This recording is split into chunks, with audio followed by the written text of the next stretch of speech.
Hello everyone, welcome back to my channel. In today's video, we are going to explore the recent changes to the UK's immigration rules and how they specifically impact us as medical professionals and our families. This is especially useful for someone who's planning to come to the UK in the near future over the next 6 to 12 months. So let's dive into the details.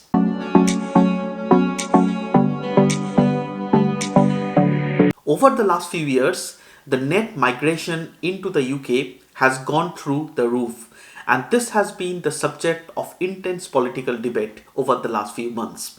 This week, the UK government has introduced a series of measures set to reshape the visa system for skilled workers. These changes, which are expected to take effect from the next spring in 2024, aim to significantly reduce net migration, and here is how they affect us, the healthcare workers. The first change is that the skilled worker visa salary threshold has been increased. The minimum salary requirement for the skilled worker visa will be raised from around 26,000 to 38,700 annually. To give you some context, the salary of a FY1 doctor in the UK, who is the junior most doctor, is 29,384 per year, and this is the basic salary. Of course, they will be earning some extra money because of working weekends and out of hours, but the basic salary is around 29,384 pounds per year, whereas the basic salary of a CT1 or ST1 level doctor will be around 40,000. So if you just look at the basic salary, anyone who's working F1, F2 level will struggle to meet the salary threshold, but anyone above a CT1 or ST1 level will be fine. But here is the silver lining for us. Doctors and healthcare workers are exempt from this hike of salary threshold, allowing us to apply under the existing salary criteria. So this rule change does not really affect us. The second change is around family visa income requirements. For British citizens wishing to sponsor overseas family members or partners, the stakes are now higher with a new minimum income requirement of 38,700 pounds per year. This might pose challenges for those earning less, potentially complicating the process of reuniting with family in the UK. This rule does not affect us as Indians or international doctors unless you have family in the UK who are sponsoring you, or you are marrying a British citizen and want to use this route to apply for your visa. The third rule change is around care worker dependent visa restrictions. A significant shift for overseas care workers who will now face restrictions on bringing their partners or children to the UK. This rule is created mainly to reduce immigration for the family members of care workers, but not doctors. While this does not impact doctors directly, it's a notable change within the broader healthcare community. And in the future, you never know, they might change the rules again and include doctors. The fourth rule change is around shortage occupation list adjustments. The previously offered 20% salary discount for jobs on the shortage occupation list, that is being discontinued. This shortage occupation list is instrumental in addressing UK worker shortages in particular occupations that includes healthcare and other sectors, and this list is being revised. The shortage occupation list is reviewed periodically to reflect the current needs of the UK labour market.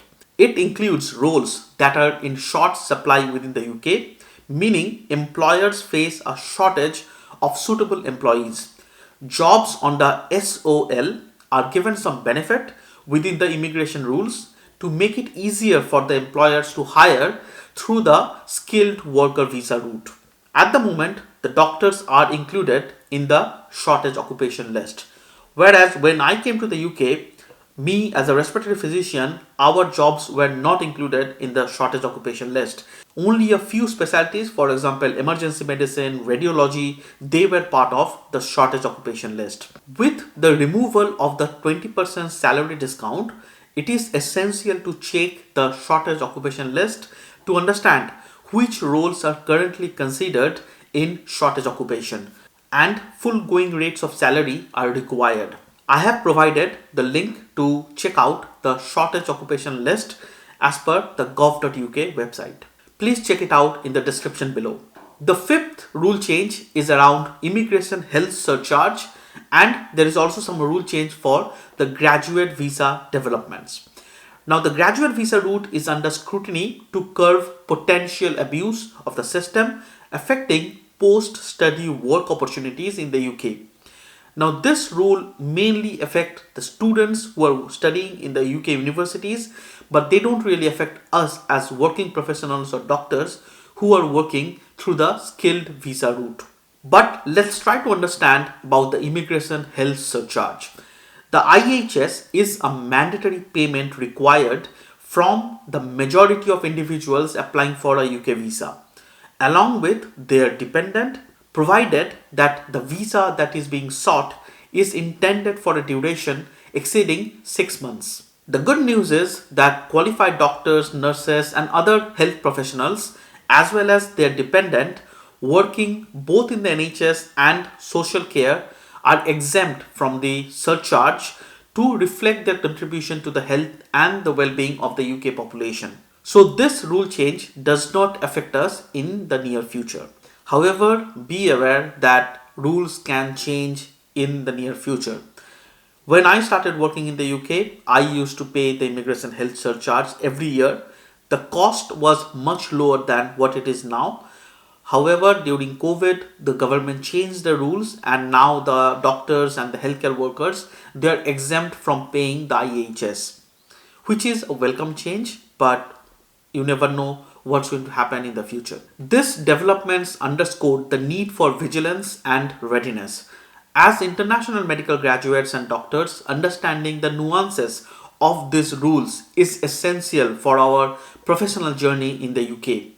While I have provided a snapshot, nothing beats the official government website or professional legal advice for the most tailored and up-to-date information. Thank you for joining me today. If you have questions or want to share your experiences, the comment section is open for discussion. And if you found this video useful, please do like, share, and subscribe for more insightful content on navigating the medical professions and the visa in the UK. Until next time, stay informed and take care.